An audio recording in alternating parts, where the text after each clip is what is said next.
ఇప్పుడు ఒక పేరు వినిపించబోతా ఉంది. పదవి కోసం కాదు, ప్రజల కోసం రాజకీయాల్లోకి వచ్చిన పేరు. శబ్దం కాదు స్థిరత్వం, ఆవేశం కాదు ఆలోచన. ఓటమి ఆయనని ఆపలేకపోయింది, విమర్శలు ఆయన్ని కృంగిపోయేలా చేయలేకపోయింది. పడిపోయిన ప్రతిసారి లేచేవాడే నాయకుడన్న మాటకి సజీవ ఉదాహరణ. యువగలం ఒక యాత్ర కాదు, అది ఒక పునర్జన్మ. ప్రజల మధ్య నడుచుకుంటూ, ప్రజల మాట వింటూ, ప్రజల కోసం నిలబడే రాజకీయ శిక్షణ. ఈరోజు ఆయన యువ రాజకీయానికి ఒక దిక్సూచి, రేపటి పాలనకు ఒక ప్రమాణం. యువ ఎమ్మెల్యేలకు స్పీడు కాదు, స్పీచ్లు కాదు, స్పీడ్ కావాలి. సౌండ్ కాదు, సబ్జెక్ట్ కావాలి. నాయకుడు అంటే మైక్ పట్టేవాడు కాదు, భారం మోసేవాడు అని ఉదాహరణగా నిలుస్తున్న నాయకుడు. నిశ్శబ్దంగా వినిపించే నాయకత్వం ఎలా ఉంటుందో ఆయన పాలన చెప్తా ఉంది. పదవులు కాదు, పనితనం మాట్లాడాలని నిరూపిస్తున్న పేరు నా అన్న, మనందరి నాయకుడు నారా లోకేష్ గారికి స్వాగతం పలుకుతూ. తమ్ముడిని కదన్నా, ఒకసారి బ్రౌచర్ చూడండి. ఇందులో ఉన్నవి కేవలం అంకెలు కాదు. మన కూటమి ప్రభుత్వం వచ్చిన తర్వాత ఈ ఏడాదిన్నర కాలంలో రాజమహేంద్రవరంలో మనం చేసిన అభివృద్ధికి ఇవి సజీవ సాక్ష్యాలు. ఉదాహరణకి ఈ 2 సంవత్సరాల్లోనే 18 నెలల్లో 278 కోట్లతో అభివృద్ధి కార్యక్రమాలను ప్రారంభించుకున్నాం. 6 ఏళ్ల నాటి పేపర్ మిల్ ఏదైతే ఆనాడు 2019లో పేపర్ మిల్ అగ్రిమెంట్ చేసింది తెలుగుదేశం ప్రభుత్వం, పెద్దలు ఆదిరెడ్డి అప్పారావు గారు, గన్నికృష్ణ గారు, ఆనాడు మంత్రిగా ఉన్న పితాని సత్యనారాయణ గారి యొక్క సహకారంతో చేసున్నారు. 6 సంవత్సరాలు కాలయాపన చేసిన అగ్రిమెంట్ని మరలా ఈరోజు కూటమి ప్రభుత్వమే చేసిందన్న విషయం కూడా తెలియజేస్తా ఉన్నాం. రాజమహేంద్రవరం చరిత్రలో ఎప్పుడూ లేని విధంగా 7 కోట్లతో సిఎస్ఆర్ నిధులు తీసుకొచ్చున్నాం. అన్నిటికి మించి చాలా గర్వంగా చెప్తా ఉన్నామన్నా, ఎండోమెంట్స్ కమిటీలు ఏదైతే ఉన్నాయో 14 ఎండోమెంట్స్ కమిటీల్ని పూర్తి చేయడమే కాదు, ప్రమాణ స్వీకారం కూడా చేసుకున్నాం. అందులో జనసేన, బీజేపీ వాళ్ళని కూడా కలుపుకుంటూ, వాళ్ళతో సంప్రదిస్తూ ఎక్కడా కూడా ఏ విధమైన ఇబ్బందులు కలగకుండా కమిటీల్ని ప్రమాణ స్వీకారం చేసుకున్నాం. ఎండోమెంట్స్ కమిటీలే కాదు, అర్బన్ హెల్త్ సెంటర్స్ ఉన్నాయి, చైర్మన్స్ వేసుకున్నాం. జనసేన వాళ్ళకి ఇచ్చున్నాం, బీజేపీ వాళ్ళకి ఇచ్చున్నాం. వక్ఫ్ బోర్డు వేసుకున్నాం. మైనారిటీలో ఒక ఆస్తులు సంరక్షించుకుంటా ఉన్నాం వక్ఫ్ బోర్డు ద్వారా. అన్నిటికి మించి ఆర్యాపురం కోఆపరేటివ్ బ్యాంక్ ఎంతో ప్రతిష్టాత్మకమైన బ్యాంక్. మొట్టమొదటిసారిగా తెలుగుదేశం పార్టీ వ్యక్తిగా చల్లా శంకర్రావు గారిని చైర్మన్గా నెగ్గించుకోవడమే కాదు, అందులో జనసేన, బీజేపీ వాళ్ళు కూడా కలుపుకుంటూ వచ్చాం. మరొక bank Jampeta cooperative bank. Jampeta cooperative bank చరిత్రలో కూడా ఏనాడు కూడా తెలుగుదేశం పార్టీ వ్యక్తి చైర్మన్ అవలా. మొట్టమొదటిసారిగా జాంపేట కోఆపరేటివ్ బ్యాంక్ కూడా తెలుగుదేశం పార్టీ వ్యక్తిని చైర్మన్గా చేసి అక్కడ కూడా బీజేపీ, జనసేన వాళ్ళని కలుపుకుంటూ వెళ్ళాం. అన్నిటికీ మించి ఛాంబర్ ఎంతో ప్రతిష్టాత్మకమైనది. ఆ ఛాంబర్లో కూడా జనసేన, బీజేపీ వాళ్ళని కలుపుకుంటూ ఛాంబర్ చరిత్రలో మొట్టమొదటిసారిగా తెలుగుదేశం పార్టీ వ్యక్తి అయిన తవ్వ రాజా గారిని కూడా చైర్మన్ చేసుకుంటూ రావడం జరిగింది. ఇవన్నీ కూడా మీరిచ్చిన స్ఫూర్తితో, మీ సహకారంతో ఇవన్నీ కూడా చేసుకుంటూ వస్తూ ఉన్నాం. మరొక పక్కన మీ భద్రత మా బాధ్యత అనేది ఒక వినూత్నమైన కార్యక్రమం తీసుకొని నగరంలో మహిళల యొక్క సంరక్షణ కోసం బ్లేడ్ బ్యాచ్, గంజాయి బ్యాచ్ యొక్క ఆగడాల్ని ఆపడానికి కూడా అనేకమైన నిర్ణయాలు తీసుకున్నాం, అనేకమైన చర్యలు తీసుకున్నాం. ఈరోజు నగరంలో మహిళలందరూ కూడా సురక్షితంగా జీవించడానికి ఈరోజు ప్రయత్నం చేస్తూ ఉన్నాం. నిన్ననే ఎండోమెంట్స్ కమిటీ ద్వారా, ఎండోమెంట్స్ శాఖ ద్వారా 10 కోట్లు కూడా ఈరోజు మన ఎండోమెంట్స్ కమిటీలకి శాంక్షన్ అయ్యింది అని అంటే కేవలం మీరిస్తున్న సహకారం, స్ఫూర్తితోటి ఇవన్నీ కూడా చేసుకుంటూ వస్తూ ఉన్నాం. గెలుపు అందరిది, ఓటమి ఒంటరిది. రాజకీయం అంటే గెలిచినప్పుడు అందరూ వెంట ఉంటారు, కానీ ఓడిపోయినప్పుడు నిలబడిన వాడే అసలైన నాయకుడు. 2019లో ఓటమి ఎదురైనప్పుడు లోకేష్ గారి పైన విమర్శలు చేశారు, ఒంటరివాడని. కానీ ఆ ఓటమి నుంచి రాటు తేలేరు.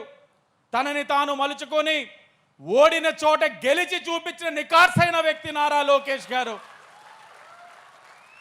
పార్టీ కష్టకాలంలో ఉన్నప్పుడు, నాయకులు జైలు పాలైనప్పుడు, కార్యకర్తలు ఇబ్బంది ఉన్నప్పుడు భయం ఎరగని గుండెతో మనందరికీ కొండంత ధైర్యంగా నిలిచిన వ్యక్తి నారా లోకేష్ గారు. ఈ రాజమహేంద్రవరం కార్యకర్తలు అసలు సిసలైన పసుపు సైనికులు. సందర్భాలు కూడా ఉన్నాయి. గత ప్రభుత్వంలో అన్యాయంగా మా కుటుంబాన్ని ఇబ్బంది పెట్టినప్పుడు నేను గుర్తు చేస్తూ ఉన్నానన్న, మీకు గుర్తుండే ఉంటుంది.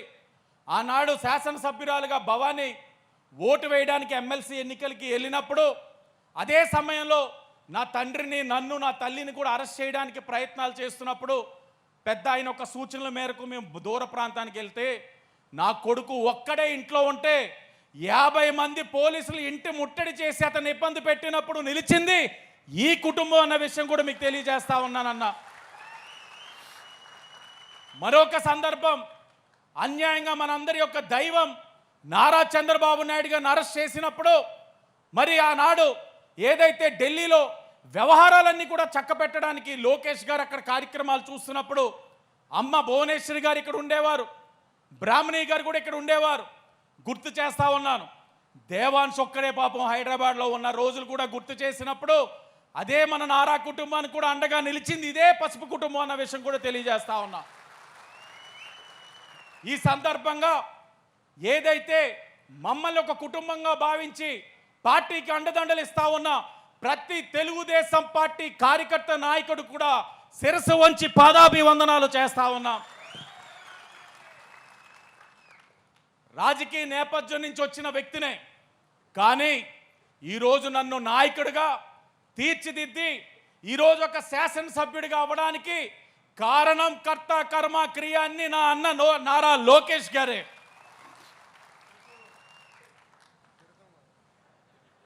తిడతా ఉంటారు, మందలిస్తూ ఉంటారు, ప్రేమిస్తూ ఉంటారు, బాగా దొబ్బులు కూడా పెడతా ఉంటారు. నాలాంటి యువ నాయకులందరికీ కూడా దిశ నిర్దేశిస్తూ ఉంటారు. ఆయన యొక్క సూచనలన్నీ కూడా మళ్ళీ అందరూ అనుకుంటూ ఉంటాం, మా యువ నాయకులందరూ మనకి కమాండ్ ఇచ్చేది లోకేష్ అన్నే, మనకి హైకమాండ్ కూడా లోకేష్ అన్నే. అన్ని దిశ నిర్దేశించుకుంటూ తీసుకెళ్తా ఉన్నారు. తప్పకుండా అన్న వచ్చే 30-40 సంవత్సరాలు ఈ రాజమహేంద్రవరం నియోజకవర్గం చాలా బలమైన నియోజకవర్గం. రాజమండ్రి గడ్డ, తెలుగుదేశం పార్టీ అడ్డ. ఇటుక పెట్టి చాలా బలమైన వ్యవస్థతోటి ఈరోజు ఈ నియోజకవర్గం ఉంది. కల్తీ ఇటుకలు ఒక్కొక్కటిగా కనబడుతున్నాయి, వాటిని మారుస్తాం. అసలు సిసలైన ఇటుకలను కూడా అక్కడ పెడుతున్నామన్నా మీరిచ్చిన సూచనల మేరకు సీనియర్స్ని గౌరవించుకుంటున్నాం, యువతరాన్ని ముందుకు తీసుకొస్తా ఉన్నాం, మహిళలను కూడా ప్రోత్సహించుకుంటూ ముందుకు తీసుకెళ్తున్నామని కూడా తెలియజేస్తా ఉన్నాం. ఈ నియోజకవర్గంలో మొన్ననే ప్రోగ్రామ్స్ కమిటీ వాళ్ళు చెప్పారు, ఏదైతే బలహీనమైన బూత్ ఏదైతే ఉందో ఎన్ని ఉన్నాయని చెప్పి లెక్క వేస్తే ఈ నియోజకవర్గంలో ఒకే ఒక బూత్ ఉంది, అది బలహీన బూత్ కింద చూపించారు. కానీ ఓవర్ కాన్ఫిడెన్స్ అనేది మనకు ఉండకూడదు. నేను మా వాళ్ళు అంటా ఉంటాను, ఏమండి మీరు ఎక్కువ తిరిగేస్తూ ఉన్నారు, తగ్గించాలి చెయ్యాలి అని అంటే ఒకటే చెప్పాం, లేదు మన నెక్స్ట్ టార్గెట్ 80,000 మెజార్టీ తప్పకుండా దాటాలి, దాటే విధంగా మన అందరం కూడా కృషి చేయాలని కూడా చెప్తా ఉన్నాం. మంగళగిరి మెజార్టీ నెక్స్ట్ టైం కొడతామన్నా, తప్పకుండా కొట్టగలరా? కొడతామా? లేదన్నా, ఓవర్ కాన్ఫిడెన్స్ అయితే నువ్వు మా గాలి తీసేస్తావు కదన్నా. అలాగే మొన్ననే చంద్రబాబు నాయుడు గారికి business reformer of the year వచ్చింది. తప్పకుండా మన అందరి నాయకుడికి ఇది వచ్చిన గుర్తింపు ఇది. అలాగే అమ్మ భువనమ్మ గారికి గోల్డెన్ పీకాక్ అవార్డు వచ్చింది. అలాగే బ్రాహ్మణి గారికి India's most powerful women in business అని వచ్చింది. నిన్ననే అన్న ఆసక్తికరమైన ట్వీట్ వేశారు, నా కుటుంబంతో పోటీ పడుతున్నాను నేను అని. కానీ అన్న పడలేనని అంటున్నారు, కానీ అన్న రాష్ట్రంలో ప్రజలు ఆలోచించేది ఒకటే, లోకేష్ గారిని చూసి వాళ్ళ కుటుంబ సభ్యులు గర్వపడాలి అన్నది వాళ్ళందరూ ఆలోచన అన్న. కారణాలు ఉన్నాయన్న, చాలా ఉన్నాయి. 3132 కిలోమీటర్ల యువగలం పాదయాత్ర, 226 రోజులు. ఎన్ని ఇబ్బందులు పెట్టారు. నుంచుంటున్న కుర్చీ తీసేశారు, వెనకాల వస్తున్న వారందరిపైన కేసులు పెట్టారు. ఎన్ని ఇబ్బందులు అంటే అన్ని ఇబ్బందులు పెట్టారు. వాటన్నిటిని కూడా తట్టుకొని ఈ రోజున పాదయాత్ర చేసి దాని ఫలితం వై నాట్ 175 అన్న వాళ్ళకి 11 సీట్లకు పరిమితం చేసింది యువగలం పాదయాత్ర. ఈరోజు డిఎస్సి ద్వారా పోస్టులు తీసున్నారు, కానిస్టేబుల్ అపాయింట్మెంట్ లెటర్స్ ఇచ్చున్నారు. భవిష్యత్తులో ప్రభుత్వం ప్రైవేట్లో సంస్థల్లో కలిపి 20 లక్షల ఉద్యోగాలు గడవబోతా ఉన్నారు. ఇవన్నీ కూడా తప్పకుండా మీ కుటుంబ సభ్యులు కూడా మిమ్మల్ని చూసి గర్వపడాలని ఈరోజు రాష్ట్ర ప్రజలందరూ కూడా ఆలోచిస్తూ ఉన్నారన్న. చివరిగా ఒకటే అన్న విజ్ఞప్తి, నా అన్న అందగాడు, దూరం కూడా వెళ్తున్నాను. మా నాయకులందరూ కూడా బయట ప్రజలందరూ అనేది కుర్రోడు చాకులా తయారయ్యాడని చెప్తా ఉన్నారు. కానీ మీరు బాగా తగ్గిపోతున్నారన్నా. మీరు బాగా తగ్గుతుంటే మాకు చాలా ఇబ్బందిగా ఉందన్న. మీ పక్కన ఆనడానికి మేము తగ్గలేకపోతున్నాం, ఆకలి వేస్తూ ఉంది, తట్టుకోలేకపోతున్నాం. దయించి అన్నం తినన్నా ప్లీజ్.